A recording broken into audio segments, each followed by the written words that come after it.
Hey there, Grumpy Old Fart here. I'm doing an advanced Dungeons and Dragons advice video on physics versus favoritism. One of the pitfalls of running games is balancing the rules of the game and the laws of physics with the player's incessant, almost maniacal need to bend those rules and laws to their will. A lot of them think that they should get away with it because of friendship or because they're special or whatever. I've seen this so many times it borders on stereotypical. Before I get into that though, if you enjoy my content, it would really help me out if you could hit the like button, subscribe to my channel, share my content on all of your social media platforms, and post a comment or two. Remember, I welcome your comments even if you disagree with me. Friends can still disagree. And check me out over on Rumble for my political commentary and weekly current events.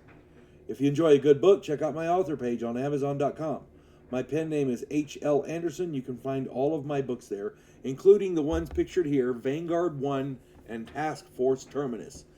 There's the first two in a series. The third one is called Gulag of the Damned. I'm working on the fourth one now. This is the Devo Poland Chronicles. Devo Poland is a Gandhiri alien, and the entire thing is a study of humanity from an alien perspective. I think somewhere along the line it morphed into a story about a space war, but at any rate,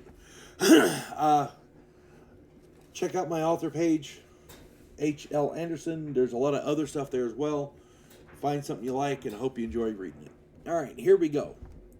Physics and favoritism. That's what I'm going to call this. Physics and favoritism. Before I continue, I need to clarify what I mean. Roleplay, character development, and player-character interaction with themselves and non-player characters is both necessary and encouraged. It is imperative. Each player must be given equal time, or as equal a chance as possible, to roleplay their character and to interact with NPCs, other PCs, and their environment. That much is not in dispute. The problem comes when that roleplay defies the laws of physics. The laws of physics in your world must be concrete.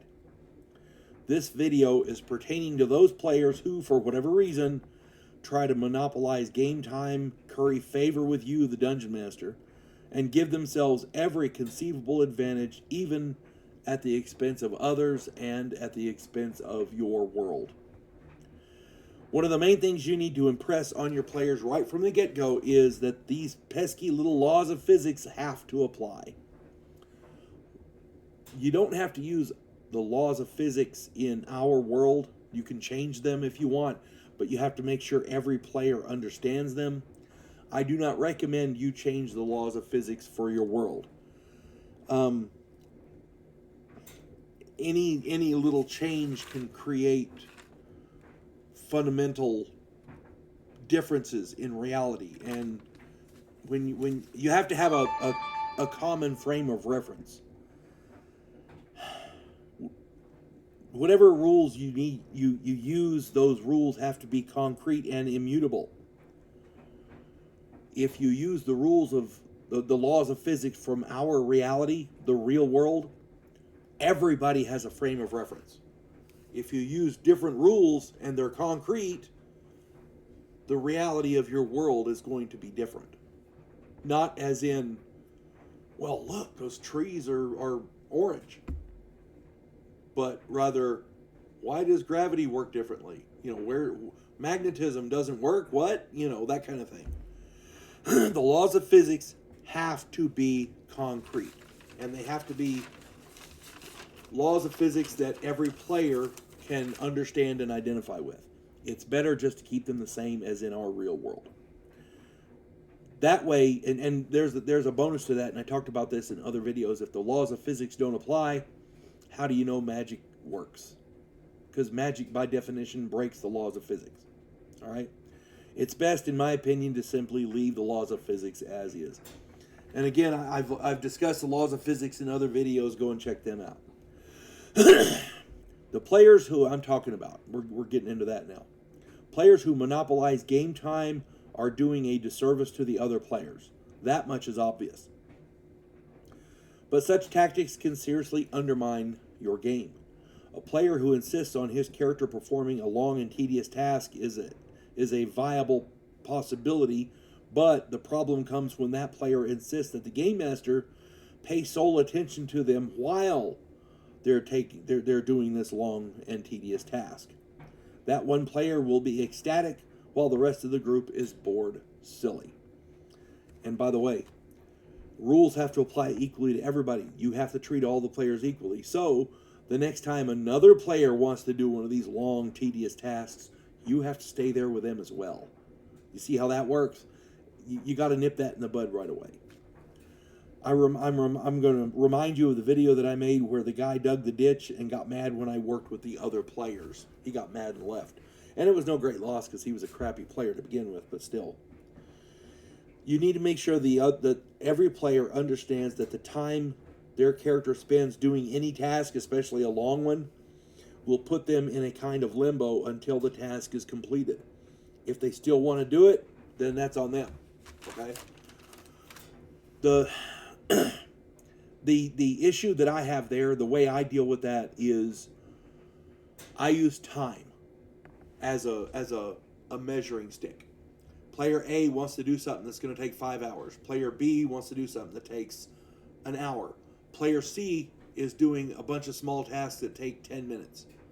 Well, every 10 minutes you can go back to the, in game time, every 10 minutes you can go back to the player C and ask, okay, are you doing anything else? Okay, boom, still going, boom, boom, boom, boom, boom.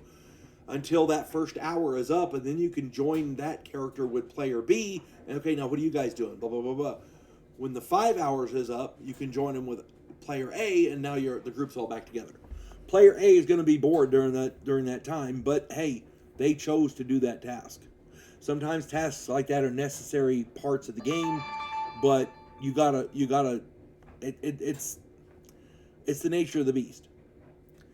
Then there are those players who seem to want to be your favorite. I had a player, somebody really wants to get in touch with me. I had a player in a game about 30 years ago who insisted on bringing me food and desserts and all kinds of goodies. Not for the group, mind you, just for me, the dungeon master. Then she started asking me out to eat and to the movies and such.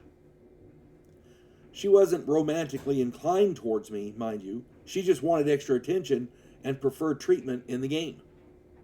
It sounds silly, but there are people in the world who are that shallow, that simple, that petty.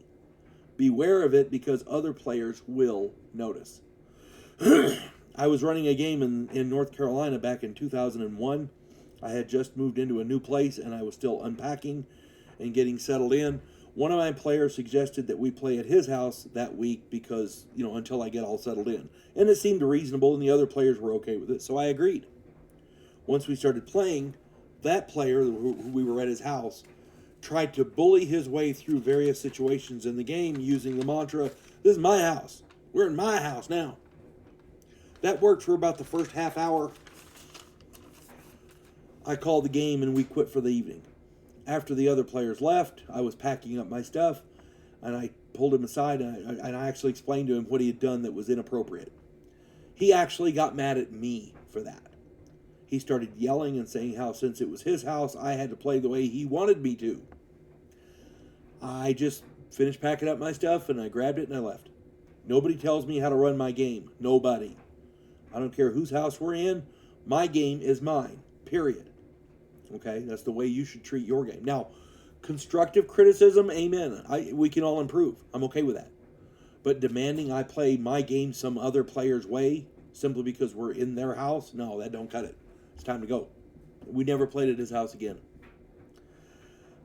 He didn't last long. We didn't play. He didn't play in my game very much after that, and that was okay. I guess what I'm trying to say is that in this video is that there are immature and petty players out there, and you need to make sure no player is able to curry any favor or bend the game to their benefit. Players will try to role play around the laws of physics. They'll try to well, you remember when I gave you that ride to work the other day? Well, now you need to play favorites with me now. No, that don't cut it. That don't cut it. There are those that will try, and you need to make sure that they fail. It's that simple. I know this video was kind of all over the place, and I apologize for that. But this is a video that needed to be made. Now it's out of the way. I can go on to other stuff now. Anybody else has any other stories about stuff like this or any other information? Stick that in the comments. I'm sure we'd all love to read them. Remember, these videos are supposed to be advisor videos, informational videos, and I certainly do not know everything. So if anybody else has anything else to add, please put it in the comments. I'm sure we'd all love to read them. Hope this finds everybody well. You folks have a good one. God bless one and all.